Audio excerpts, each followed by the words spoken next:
Thank you for listening to Lone Star Community Radio. This program was broadcasted and recorded live from the LSCR studios in downtown Conroe, Texas. Lone Star Community Radio is supported by listeners like you. Donate and sponsor today. For more information on getting involved with Lone Star Community Radio, contact us at lscrstudios@gmail.com or visit us online at www.irlonestar.com.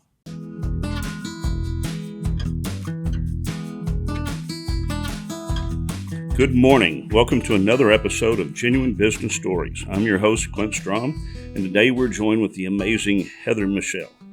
Heather has built a successful career in real estate and now is excelling as the business development rep for Envision Title, a company that helps individuals and families navigate a home buying process with ease. With years of experience in both real estate and marketing, Heather has developed a unique perspective on what it takes to thrive in today's competitive market. Heather, we're so excited to have you on the show today and to hear about your journey and the lessons you've learned. Thanks for joining us. Thanks for having me. So, Heather, you've had a dynamic career so far, starting in real estate and now working as a business development representative for Envision Title. Can you tell us a little bit about your background and what led to your career in title? Well, my position in title has been a recent development. I got into it some months ago, back in October, after years of being in real estate. And I was actually having a conversation with somebody in title that I am friends with and I respect greatly. And she said, you'd be really great in that role. And I had never thought about it. And it just kind of went from there. I kind of put that on the shelf. And then this opportunity came up with Envision Title, and I dipped my toe in, and next thing you know, I was diving into it. So here we are. Well, that is great. So with Envision Title, what about marketing have you found that you've really loved? So I've always loved real estate. I've been involved in it for over 20 years. Mainly as an agent. What I love about title is getting to know, I know the title process from an agent's perspective, but I've loved being able to be on the other side of it. And I've really learned a lot more about title that I really didn't know there was to know. And I love leveraging the relationships I've built over the years with other agents to see how I can serve them on this side of the transaction. So it's been really great to really see how I have been able to build such good relationships and to have people then come over to me as title and trust me with their transactions and their clients.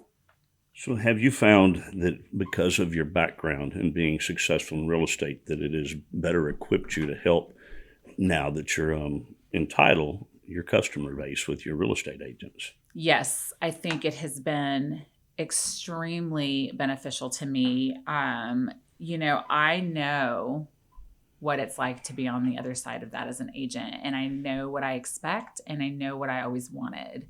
And so I think that I have that unique insider perspective, so to speak, to bring to agents, and I know what offers value to them. Of course, that's going to differ individually from agent to agent, but I feel like I know what they go through. I know what they're looking for, and I just know what they need from us in the moment when things pop up, when situations happen. I know how important their clients are to them because I know everything they had to do to get to title. So I'd like to back up a little bit. With the success you've had, there's always a story that leads to it. Let's discuss a little bit about what you did before real estate, which led you into title. So what I did before real estate? Mm-hmm. What kind of led you to your path, which has now put you to your position with title? So I got into real estate. I was in my 20s, and I got married when I was 23, and we knew we wanted to have children, and I knew that I wanted to either not work or be able to be flexible so that I wouldn't have to put my kids in daycare. That was not something, when we discussed it as a couple, that was not something that we wanted to have to do. So we enjoyed looking at houses, and we enjoyed being nosy and seeing what was going on. And we kind of just were like, my then husband and I, let's get our real estate license. Let's get into real estate. And it was kind of like, okay, let's do that. And so what it did is it afforded me the ability to replace my income, but still have a flexible schedule so that when we started having children, I could stay home, even though I wasn't a stay-at-home mom in the truest sense of the word, because I was working as a real estate agent. So it allowed the flexibility that we wanted for our family. So with the real estate business, do you remember when you kind of had that breakthrough that you knew, okay, I'm going to see success? Yes. So it's really funny because it was one of those things like I didn't know it was happening while it was happening. So we were doing real estate. My then husband still had his job. And then I was working real estate while, being home with the baby and all of that. And so we're in it, and you're always trying to get more business. You're always trying to make more money. And it's kind of sad because it's like, it's never enough.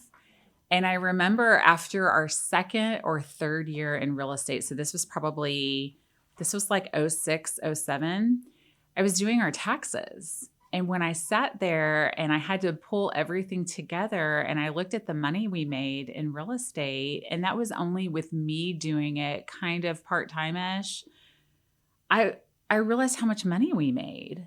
And I was like, oh, I didn't feel like that at the time. And I said, okay, well, we're really like moving forward with this. We're really on our way to progressing to maybe being where we want to be. And it was odd. It was an odd moment that's what made me realize it. But that was kind of the first time I realized that, okay, we're doing this, So, I don't know. Was there a time before that where you thought, what have I done? Should I do something different or? Well, you have those moments, and any agent, any entrepreneur, I think, but especially as far as real estate has those moments where they're like, what am I doing? I need to just go get a job, or I need to just go do something different. You have those moments frequently. So now we're going to move along to your current position with Envision Title. I know you through various networking groups. I know that you're quite successful and that everybody loves you. So, thank you. So marketing can be tough, especially Yes. in some of the environment we've had with our title industry. Have you ever in this career started thinking, oh my goodness, can I have the success here that I had in my previous career? Yes. So, when you are in a sales role, marketing, I think you do have those moments. But I'm really, really fortunate, which is sometimes not something you have in real estate. Sometimes in real estate, you can be on an island. I am fortunate to work for the company I do. I have a weekly one-on-one call with the person that kind of oversees all the reps. I have the support of the other reps. So even when I have those moments, there's then always the opportunity for us all to come together. We talk about what we're doing, what's working. We get ideas from one another. So sometimes in those moments when you're thinking like, what am I doing? Or this isn't working, or maybe your month isn't going the way you'd like it to go at this point, it's very, very encouraging, and you might get an idea that can help you, or you might just get your cup filled just enough to where you kind of have that moment, you get over it and you move on and you do what you need to do. So what does a day look like for Heather? So I try to fill my days with appointments. So I like to be one-on-one. I like to get in front of people and talk to them about what they need or what I can do, and just build that face-to-face rapport.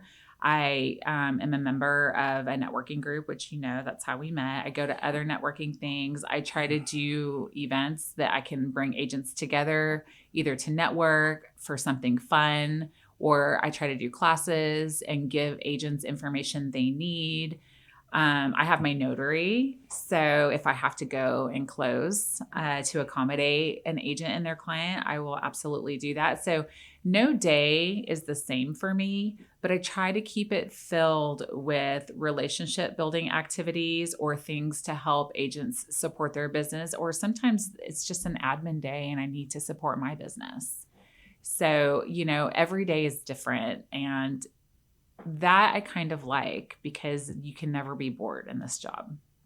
So, do you put together CE classes for real estate agents? Yes. So real estate agents are required to do 18 hours of continuing education and renew their license every 2 years. And so there's a lot of ways that agents get that. I mean, you can go and you can buy it online, do it, knock it out. A lot of other people and I put together CE classes. We try to offer that complimentary as a value add for agents. So I do that a lot. But I don't just try to throw out any old CE just for the sake of the credit. I try to do things that agents find helpful, because even though it's free and even though you need it anyways, I never want somebody to leave and say, wow, that's 2 hours of my life I'll never get back. There's a lot of classes out there like that. And I try to do good, valuable classes that they can use. Well, that is good. So, do you ever do any cross CE classes? I've been to one where, as an insurance broker, it counted towards my CEs to come in and when I was networking with the title companies. No, I have not, but that's an interesting concept that I'd like to discuss with you. It I've very not heard much of had, that. and it accounted for both, meaning there were real estate agents there, and I forget the class, but Okay. it was a dual credit where it would work for the insurance industry and for real estate. And maybe it was an ethics class, because ethics can kind of Okay, so you guys can use the same ethics classes that agents can use? I had never checked into it. I just know that it was signed off on, and when I went into Ciron, which is where I go to see, I had credits applied.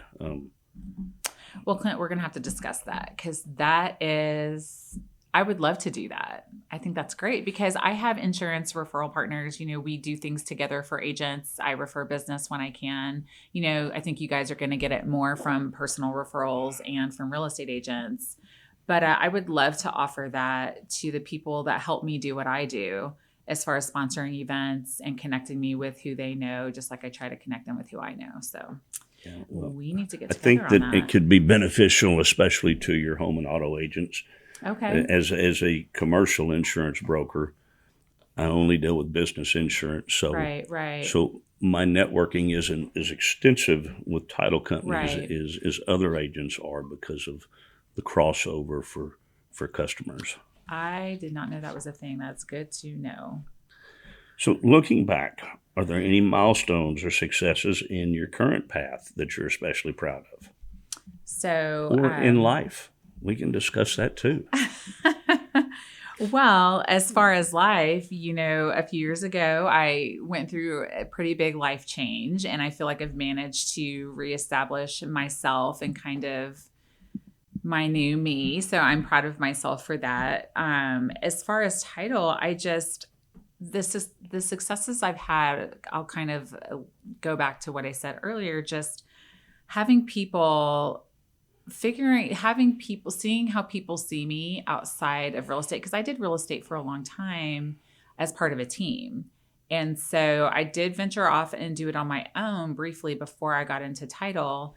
But I've really enjoyed, I guess the milestone for me is just having people that are doing business with me and hearing how they feel about me and the way they see me professionally.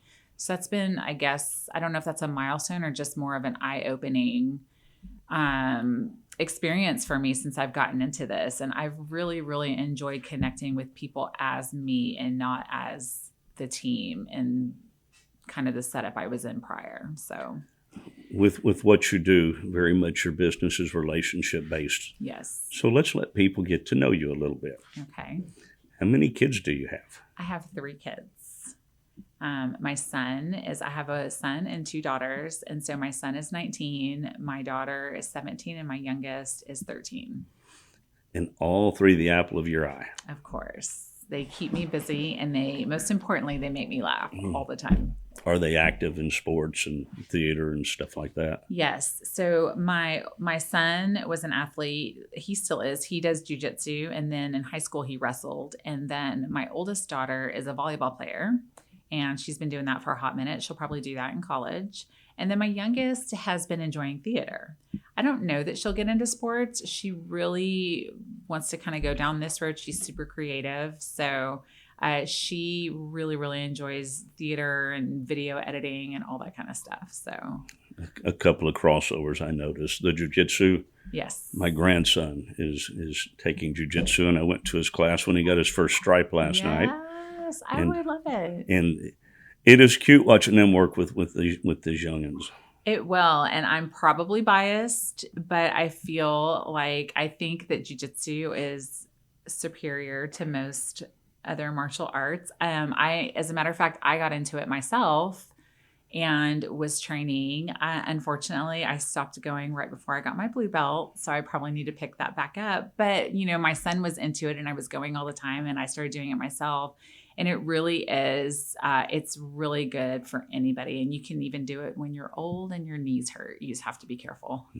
Yeah, it's been more my back that's concerned me with it. Yes. And so you have to be careful. But, there are people of all ages that train jiu-jitsu successfully. So it's really a neat martial art. With my grandson, we call it ninja class. Oh my gosh, that's so cute. That's cute. How old is he? He's 6. Oh my gosh. Well, he should stick with it because it will be wonderful for him. And when he's older, he can and it's not as easy to get your black belt in jiu-jitsu as it is in other forms. But once you get there, it's so worth it and it's so rewarding.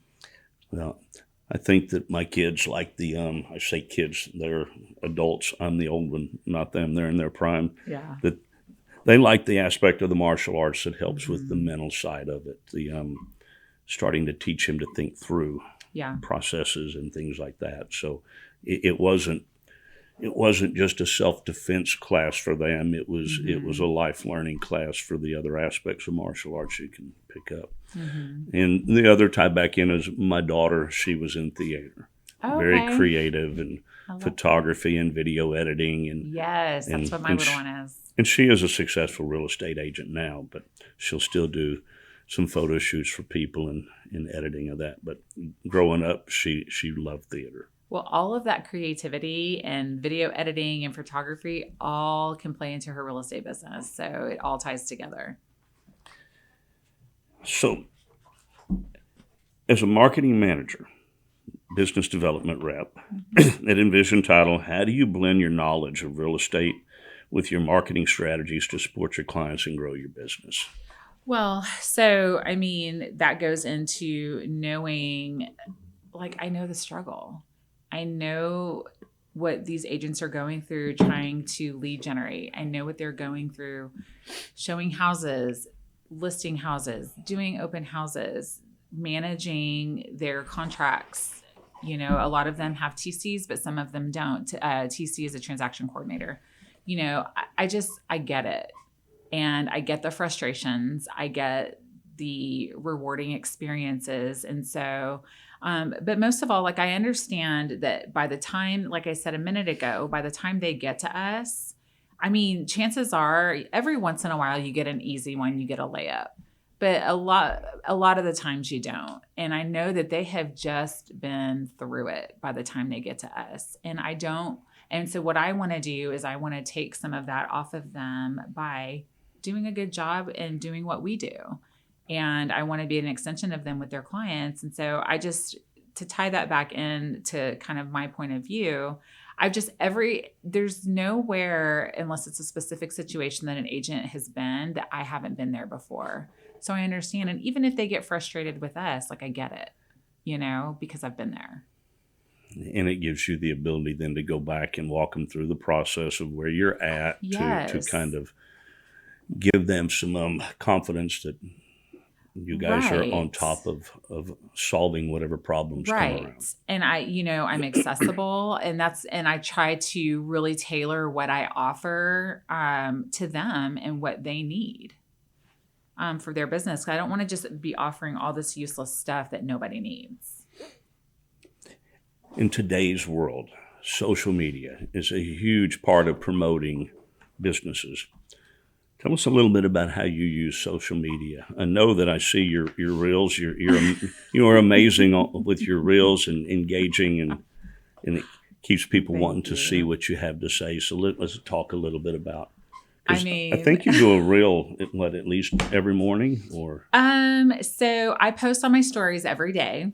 I don't post a reel every single day, but I do post on my stories every day. And, I'm not a social media genius. I'm still trying to figure it out. I could probably be a little more intentional, a little more pointed in how I do my social media.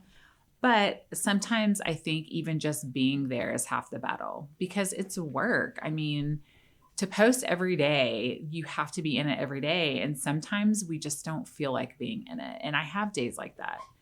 I try to be a good mix of personal, professional, funny, serious, but the most important thing I try to be is me. Of course, you're not going to always tell all your most personal business, but I think the worst thing you can do is go on social media and not be genuine. And so I post things that I find funny. I post a lot of the silly things my kids do. My kids are like, why are you, every time I want to take a picture of them now, don't post it, don't post it. I'm not posting it. Some of it is just for me, but they're like, why do you post us so much? And I'm like, because I'm proud of you. And because y'all do stupid things and it's funny, and other people out there have kids that are doing stupid things and they can relate and they enjoy it. I try to post information about, real estate, but now title. There's certain things on the title side of things that I take for granted that people know because I know it. And you really can't do that. You have to remember, I'm trying to remember that not everybody thinks about it all the time like I do. So I don't want to take for granted what they should know. So I try to even just put seemingly basic information out, but maybe it'll help somebody because they probably really didn't know that. So I try to keep it a good mix of everything. If you look at my social media, it's not niche. It's not every video is the same about the same thing. It's all different kinds of things. But I like that because it's going to reach different people at different times. So I try to stay consistent with it, and I am mindful about what I post, but every once in a while you'll hear a bad word or a tacky joke because that's also who I am. And if people want to get to know me, then that's part of me. So you had touched on your kids going, Mom, quit posting our stuff. Yeah. For each one of your kids, give me that proud parent moment, an example of that for. I mean, as they grow up, there's so many. Well, it can be more than one. I think just with my kids, just seeing them accomplish things, my son, for instance, he tried many different things before he settled into his love of jiu-jitsu. And so he didn't discover that till he was like 13 or 14. And so I'm like, okay, like what's his thing going to be? And, we're kind of having this moment with him where he's just kind of, you go through the ups and downs with your kids and like their attitude and y'all's dynamic and all of that. Well, when he discovered jiu-jitsu, I mean, it was off to the races and his trajectory was straight up and he leaned into it and he loved it. So seeing him excel and that he was so good at it, he was very fortunate that he trained with very high level people all the time. So he just took to it like crazy. So I was so proud to see how he excelled in that so quickly, which then led to him getting into wrestling when he was in high school. Real quick, and we'll hit wrestling. What belt's he at with his jiu-jitsu? He is a blue belt. Blue belt. Yes. So he started in the kids system and went all the way to the max with that. And now he's a blue belt. And my daughter was showing me yesterday that there's a conversion where there's belts for kids, yes, and then you transition at a certain age and you start over in the belts for adults, working your way through, or so you don't start over, you just start at blue. I mean, it would depend, I think, on where you're at. So my son, for instance, when he turned 16, his professor could have moved him right into the adult system and would have made him a blue belt, but he decided to keep him on the kids side of it for one more year because my son was competing. And what he didn't want was my son to be in there competing with, adult blue belts 4-stripe blue belts who have been there for 6 years. He wanted him to be able to grow a little bit more. So he kept him on the kids side of it and gave him a green belt on the kids side. Now, when my son turned 17, he had to go into the blue belt, but at that point he was more ready than he was the year prior. So, does he serve a role where he helps his instructor with the kids now when he was doing that? Because I noticed yesterday in my grandson's class, there were older students in there that had paired off with these young kids and were giving them instructions for their submission holds and things like that, how to do a proper mount or side mount. And So he didn't do that as much. He's going to be doing more of that now. He's moved to Kansas, and so he's training there now. But yeah, blue belt is kind of like a teaching belt, and so that's where at in Kansas? In Lawrence. But they're about to move. He and his roommate just found another place, so they're going to move closer to Kansas City.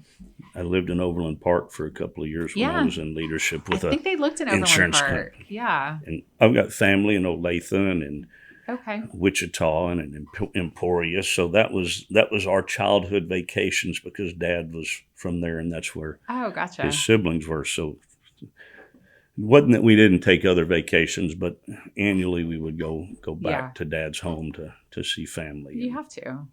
So go ahead with what you were saying. So yeah, blue belt I think is kind of that's the best way to kind of, from what I've been told, is move into your purple belt, and it kind of helps you grow to be ready for the higher belts, is to get in there to teach. So in a lot of gyms, you will see the blue belts and the purple belts helping the younger classes or assisting the professor with demonstrating a technique or things like that. And so he didn't do it as much when he was here, but I know he wants to go more into that role. So he's 19 and a blue belt. It's perfect for him. So it'll help him grow and really develop through his stripes and be ready for his purple belt. Now, how long did you spend training jiu-jitsu? And is that where he kind of first got the idea that he would love to do it? Or did you get it from him? I got it from him. He started doing it, and I was always there, and they're like, you should do it. You should do it. And honestly, I didn't want to. I have a thing with feet, and it grossed me out that there's all the feet. You're walking, everyone's sharing the same foot space, and people, I don't know, that, and it looks terrible when you watch it, like the positions. It just looks, I don't know. It was a lot of body contact, a lot of foot contact that I didn't think I was into. Well, they finally talked me into it. Some ladies whose kids also train there, they were doing it, and they talked me into it. And you do get over that. A good gym will not allow shoes on the mat, so they stay pretty clean. But I got into it, I guess, back in 21, 22. And I haven't gone in about a year or so. So life started lifing, and I got busy, and I just didn't make it a priority. And I should have kept it as a priority, and I'd like to go back to it. It's a great release. It's community. The cardio is fantastic. As a woman, it can't hurt, it's a really good sport for anybody. Well, I can tell you, I wouldn't want Ronda Rousey mad at me. It'd be a yes, ma'am, no, ma'am. Let's be real. It's got such a practical application. It's beneficial to anybody. Yeah, it is. So now let's go on to your next child. Oh, yeah. Okay. So we spent a lot of time there. So my daughter, she is a volleyball player, and she is tall. She's 6'2". Well, we measure her. We think she's more like 6'3" now. But you're fairly tall. Did she get the height from you? Yes. So I'm not 6 feet tall, but I am tall for a woman, and her dad is tall. So I think it's just kind of one of those. And then she just got a little bit more of it than I ever did. So because she's tall, she kind of got put into volleyball when she was 10. She was 5'11" when she was 10. And so she got put on a young team, but on the top team, and all the girls she played with knew volleyball. They were good at it. It was a very, very good team. And she kind of got stuck there and didn't know anything. She'd done a little bit of developmental, but wasn't really a volleyball player. So it was really cool to see her have to pick that up so fast, and to learn, and to really have to earn her spot over and above simply being tall, and really kind of rise to the occasion. She was thrown in. She was thrown in the river and told to swim, and she did. So it's been really cool to see her develop in her volleyball career to where she is a top player. And I've enjoyed watching that progression. And just it's amazing to see how far she's come because she had to. Well, that's great. Did you play sports when you were? No, I was in band. There's always thoughts when I say that, but it's who I am. When we're stressed, where do all of us turn generally? It's either the Lord or it's music. Or it's music in the Lord. That's right. And I love music. So that was a good fit for me. I don't know that I would have been good at sports, but it was never something that was talked about in my house. So I never really pursued it. So who knows, maybe I would have been good at it. Both of my cousin's kids were in band. And the son was actually one heck of a football player. Oh, wow. And because there's not an instrument that he can't pick up and learn how to play quickly. Yeah. He's just that musically talented that he made the decision to go be in band when it wasn't as if he was just a mediocre football player that wanted to be out there with his teammates. He was really good. And it was like, Dad, I love music more. So yeah. He transitioned to the band. I love that. I love the love of music because I love it. My kids love it. It's just, even if you can't play it, if you can always tell when someone has a deep appreciation for music, and different music means different things to you, and it really can affect you positively, hopefully, but and it can take you back instantly to anywhere. Yeah. It's has that ability. It does, especially for those of us raised in the 80s, I think, with 80s music. And yes, like you remember, like, oh, this is what I used to listen to. It was the summer of, blah, blah, blah, whatever, like on Golden Girls, picture it, Sicily, 1932. I hear I love you go right back there. I hear I love rock and roll, and it immediately takes me back 7th grade in the roller rink. Right, exactly. Yeah. I used to do that when I was young too. Yeah. So, okay, we have, I believe, one more child. So my little one. So she is, like I said, she's 13, so she's going into 8th grade. And it's so funny. She's so different than the other two, than her sister. And so she's very into doing her makeup, and she's super creative. Like, she's the one, remember in Pretty in Pink when she took that dress and she made a whole new dress out of it? Like, she would be the one to do something like that. They're all creative in their own ways, but she's very much she likes theater. She likes making video edits and putting stuff together. She loves movies and she wants to go into film. And I've had plenty of eye-opening experiences with her, but one of the most recent, so she wanted me to take her to a horror con. And so then that's like where all these people who make horror movies and fans of all these different horror movies come together. And are they dressed up in costumes? They dress up. You can meet actors. You can buy merch, as the kids like to say. You can do all of that.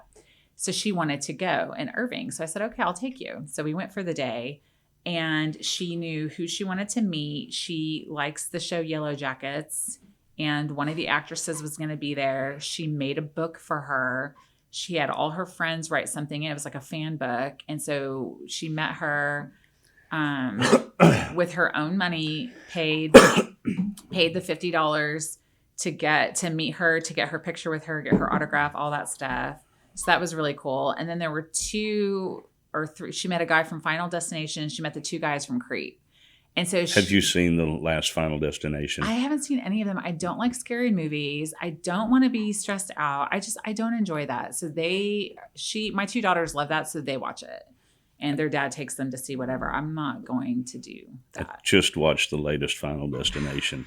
Well, the guy we met was one of the guys that died, and I don't remember his name, but so we met those guys. And so she goes up and she has the opportunity to ask each one of them a question. And her questions were just so good.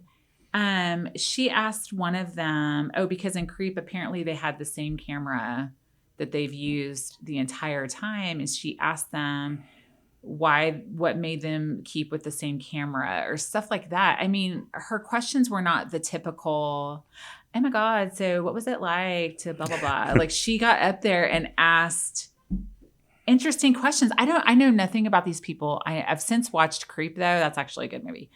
I know nothing about these people. I know nothing about their movies. I know nothing about anything. I was the transportation, and I was interested in what she was asking. And so that was kind of my moment with her, was that day. And then we went to the panels where you stand up in a line at the microphone to ask. And they're like, hey, friend, you were coming at it with the questions. And then she asked another good question. It was so cool to see how much she really knows and how thoughtful her questions were. Like, this is something that she's really interested in, and she can really do this. And it was just cool to see that. Well, that is good. Back to your business. So networking's a big part of it. Let's talk a little bit about the networking groups. Let's give them a little plug. So I met you at WOFO. Now, Yes. What is the entire name of that? So the Wood Forest Networking Group, and it was started by Steve and Victoria Callender. So they're local real estate agents. That group, I don't know how long you've been a member of it. That group has been pumping for years. She started it, I don't even know how many years ago. We used to meet at Crust. Sometimes we would meet on the patio at Harvest Market. A guy named Jay Mickens used to run it with her. And there were no seats. Everybody just showed up. And we used to stand in a circle at the beginning of the meeting, and everyone would go around, and that was the commercial. And that was it. She went to seats, obviously, because it grew and grew and grew. And, there were times where it was slow. I went to one meeting and hardly anybody came. And I think there were times, and you'll have to get her on and let her tell you about it. But I think there were probably times when she was like, why am I doing this? And wanted to give up, but she kept doing it. And now it's the group you see today. There are seats. Other people attend every other week. It's a great, great group. It's been beneficial for me personally. I've met a lot of really cool people, and it's been beneficial for my business. Well, that's good. And it's a tough job to add that. I had started a network group called Referral Connect. And that lasted, I think, about 6 months. And keeping Yes. attendance up along with running my business just reached the point where it was like, I'm just not going to do this anymore. It's a lot. It's a commitment. Yeah, there was more benefit for me to go to other networking groups. Right. So are you involved with either one of our chambers, the Lone Star Conroe Chamber or the Southwest Montgomery County Chamber? No, but I need to be.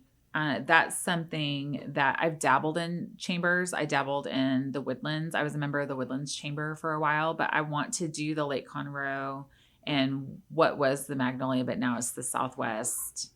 Again, for the same reasons. You meet people, you build good relationships, which can lead to business, or sometimes there's just value in having a good relationship, knowing someone that you can connect with someone else. So And I'm part of both of them. They're both amazing. yeah. And with the Southwest Montgomery County, I'm a co-chair Oh, of a okay. new committee we're putting together. So Okay.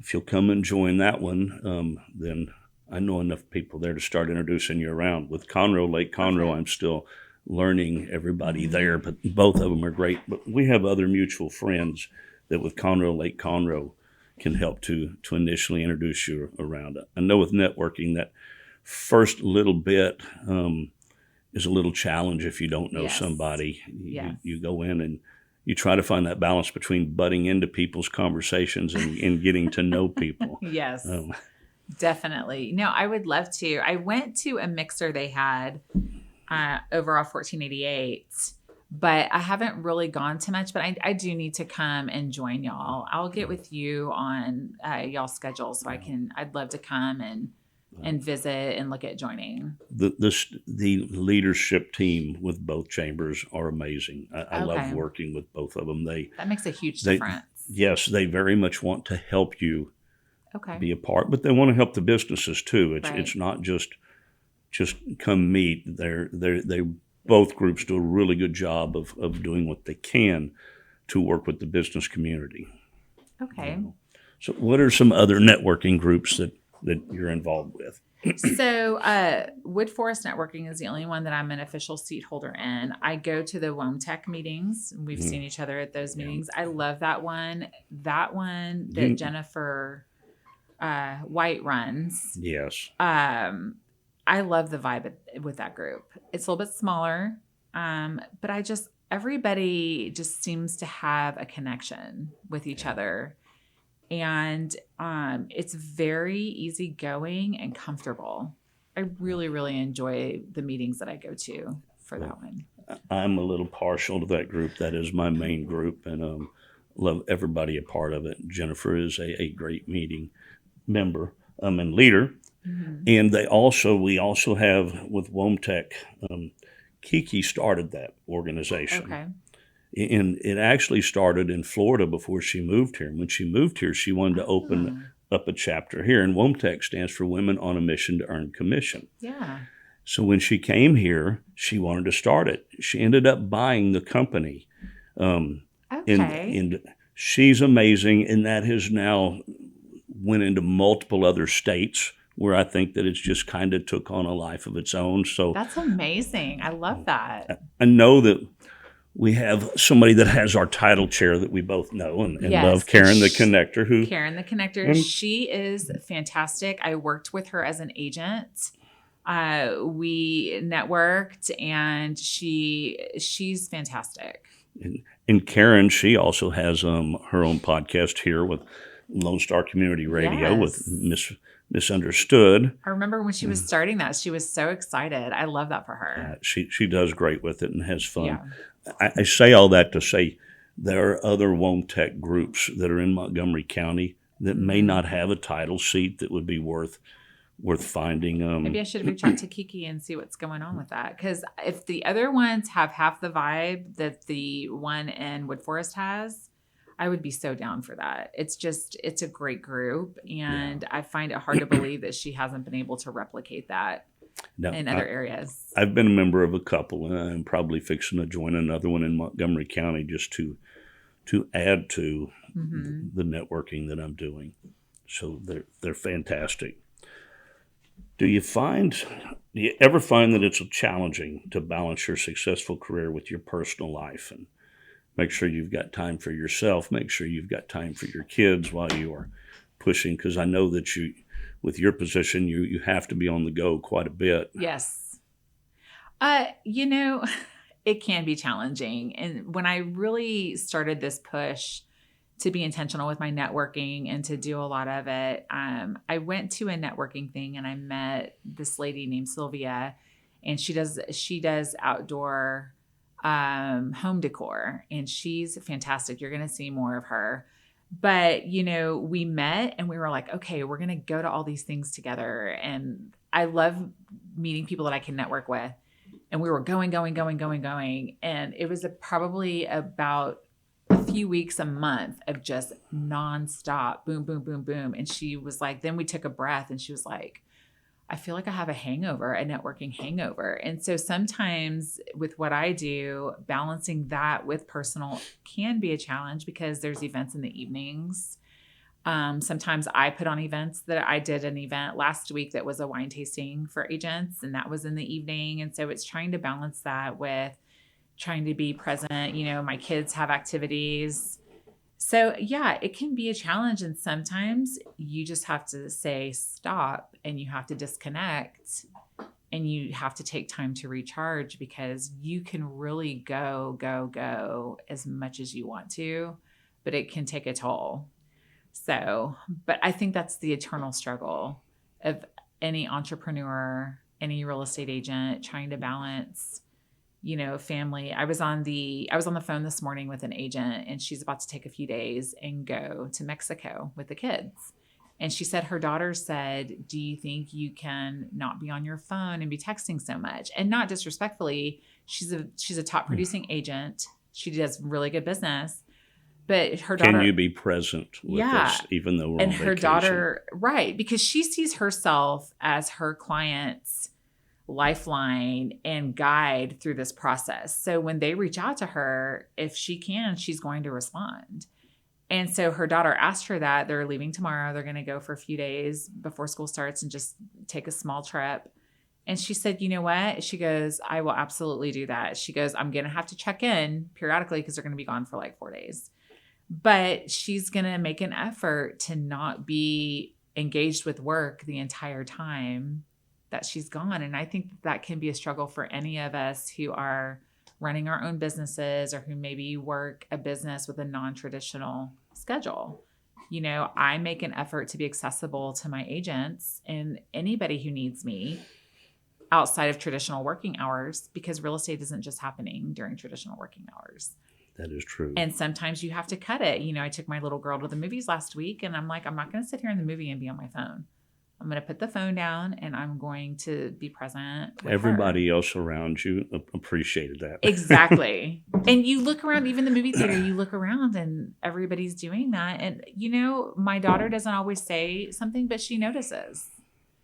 Because then sometimes she does say something. So it's just making that decision to be present, making the decision to not be at the table with your phone.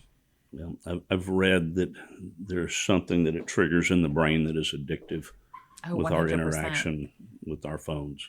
100%. I had this conversation over the weekend with somebody I know. He limits his kids' phone time because he said it's addictive and it affects their behavior sometimes. His kids are younger. Same thing. So all that to say, that's how you have to balance. Sometimes you have to put work down. Sometimes my kids have to understand that I have an event to go to, but I'll be home right after it's over and we can catch up then. Luckily, my kids are older, so it's easier to have those conversations. Yeah. So what are some of the key lessons you've learned through the years that have helped you balance your personal life with your career? Boundaries. As much as you want to be available for those you work with and for, I believe that you teach people how to treat you. And sometimes if you let someone run over you, they will. So sometimes you have to have boundaries. People have to understand that, you know, I'm at dinner with my family. But you know what? I will get back to you as soon as I'm done. I've also had to learn to be flexible that I can't. I wish sometimes I'm like, I'm just going to go get a job where I'm done at 5:00. But then there's a lot of perks when you have a flexible job. So, Yeah. I don't know. You have to teach people how to treat you. You have to be flexible. Every day is a new day. Like I said earlier, no day is the same. And sometimes you just have to learn to be ready for that and take it as it comes. It can be a challenge setting Yes. boundaries. We want to help our customers. We do. And I have had to slowly through the years learn to set boundaries with customers of, you are not contacting me after hours for non-emergency stuff. I'm not your butler. I'm not at your beck and call. Right. I want to take care of your needs. Don't misunderstand, but little things like after hours, 7:00, hey, can you send me ID cards? No, I'm sorry. That could be something that you could have done during business hours. Right.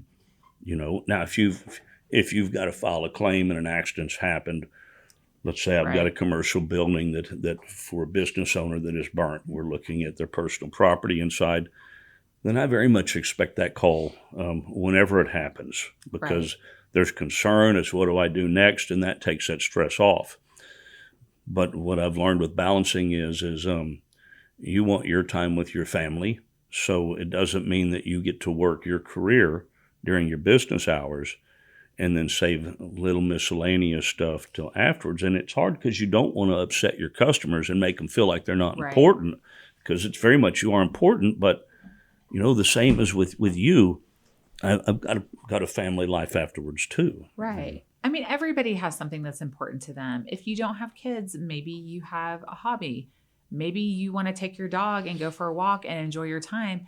Everybody is busy doing whatever it is they have to do or they enjoy doing. And they have the right at different moments to disconnect and be able to do that. But I completely agree with you. Now, if I'm not really doing anything, and even if it's something that can wait, but they reach out to me and I can do it, I'm happy to do that. But it's one of those things, you take it as it comes and you kind of get to know who people are as you work with them. And so you kind of know how to navigate that with each particular person. So it really is situational. You're exactly correct. I have found the only time outside of thinking this could have been done during business hours that I've put my foot down is when I've had customers that it is very, very minor stuff, and that's become the norm of Right. wanting to do business. Text, emails, text. Did you get my email? It's 8 o'clock at night. Right. Well, I need this. Well, I'll get it to you in the morning. So, Right.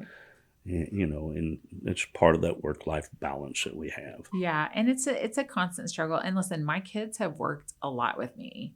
I mean, I was 39 weeks pregnant with my son and got the call after my doctor's appointment that they wanted me to check into the hospital that evening. So I went and I showed a couple houses and I went home and showered and I went to the hospital. My kids know what earnest money is. They know what option fee are. Now they're learning about title. It's just, they've done a lot of work with me. And so they've had to sacrifice a little bit, but there's also been a lot of perks. I've been able to be flexible and do things at times when other parents can't. It's give and take, and it's kind of that's part of the balance. So they don't always prefer working with me, but sometimes that's the way it goes. So what do you see coming for the real estate and title market over the next 12 months? Do you feel like rates are going to be cut to where you'll see business start taking off even more, market starting to heat up, or what are your thoughts on that? So I do. I think most people would agree that we did not have the summer that we anticipated or even that we wanted. But I do think that rates will drop enough to inspire more activity. And even as far as refinancing, there's a lot of people sitting at rates that they didn't necessarily want, but for whatever reason, here they are. So I think that we'll be seeing more refinances. So as far as title, that's good business for us because we handle refinances. So I do think we're going to see improvement. It's just a matter of when. I personally think it's going to be next year. Other people are saying it will be towards the end of this year. So we'll see how that shakes out. But if I know anything, if I can predict anything, it's that it's always the real estate market in any of these markets. It's cyclical. What goes up must come down and vice versa. It's going to come back around. Rates are going to drop where people feel more comfortable doing what they need to do. And we're going to see an uptick in activity. Absolutely. It's been that way for years. If we can come back from 2008, we can come back from anything. Yeah. For anyone that would come to you and say, I'm either interested in going into title or I'm interested in a career in real estate, what advice would you give them? It's not as easy as you think it is. I know there's a lot of people that think real estate is easy, and that's why they get into it. And that was the other part of the conversation I had with that agent this morning. The barrier to entry is very low for real estate. So anybody with a couple grand and a little bit of time can get into it. And so I think sometimes it's taken for granted, really, the gravity of what you're doing, the responsibility you have in helping people with one of the biggest purchases they're ever going to make, unless they're going to buy a plane at some point. And so I would say take it seriously, be a professional, stay knowledgeable, and be willing to work because it's not easy. The people you see doing well, maybe there's some exceptions to that rule, but they didn't get there doing nothing and coasting and going to happy hour all the time. They worked. And as far as going into title, it's the same concept as it would be really with any sales job. You have to work. You have to do the activities if you want to see the results and make the commission that you want. Every day, there's something you could be doing that will lend itself to your business. And you have to decide, is this event I'm going to, how is this going to help my business? And it can help in many different ways, but is it helpful? Or are you just going to go? And if you're just going to go, is that the highest and best use of your time? Don't you find sometimes there is a mix? There are some groups that I've been a part of where as busy as my day gets, it almost more has become that interaction with business friends that I need. Yes. That some of them, maybe if there's a fee, I've already in the past made enough in commissions off of my sales to pay for it. But then you can go through stretches where there's nothing coming in out of it. And Right. at that point, with balancing time, you either continue to go, like our WOMTech group. I couldn't foresee anything that would get me to not rejoin, no matter what was coming in the pipeline, because the group of individuals in that group, I very much enjoy seeing, and I'm seeing what's going on in their lives, at our twice a month meetings. And that has value. Mental stability, anything that helps you keep your sanity, anything that lifts you up has value. And so, and that's the thing, is when you're doing these things, finding the value in it. What's the value? Even if it's personal, that's who you need to be able to go to the next event or to the next meeting that isn't as personal, but is maybe more business oriented. But if you can go into it a whole and better Clint, then that has value. So it's really knowing where you should be putting your time, into what and into whom. Some people aren't going to be the best use of your time. And I don't mean that ugly, but just as far as your business is concerned. Absolutely. And so maybe then they shouldn't be fit into your day. Maybe you should try to fit them more into your personal life if you enjoy spending time with them. And that's all it's really going to be. So that's why I love the WOMTech group, because it does have such a good vibe. And that has to be the best part of your day on those days that you get to go to those meetings. Yeah, it is. So with what you do, my personal thoughts, I could see that a podcast could be very beneficial for you and your business to get to know your customers. So if you did a podcast, do you have any idea what you might think would be a good name, or do you know what kind of content for that show you would want to have? I don't know. I mean, that's a good question. I hadn't thought of the name. I know for content, I've thought about it as far as keeping it to people in the real estate industry and various aspects of the real estate industry. I've thought about it just local people and having it be like a local thing. Those are some things that I really need to nail down, because I want to do something that is helpful and interesting. So again, like I was talking a second ago, something that adds value. So sometimes there's value not in simply talking about what I do, but maybe, highlighting an interesting person, but I know it needs to make sense. And it needs to match who I am and what I find important. So I don't have any thoughts on a name, but I'm kind of leaning in the direction either real estate oriented or just community oriented. Well, that sounds like it'll be a great show if you ever decided to do that. So thank you so much, Heather, for joining us today and sharing your story. Your experiences in real estate and marketing with Envision Title, along with your ability to overcome challenges, stay the focused and course in your growth, and truly inspiring. We appreciate you taking the time to come on the show. And a big thank you to all the listeners that tuned in. We hope that you found inspiration in Heather's journey. If you know of a business owner with a great story, or even somebody with a very successful career, then we would love for you to reach out and to have you on the show. Also, if you're interested in sponsoring this podcast, please reach out to us. We'd love to hear from you and discuss having you be a part of the show too, here at Genuine Business Stories. Thanks again, and we look forward to catching up with you. Thanks for having me.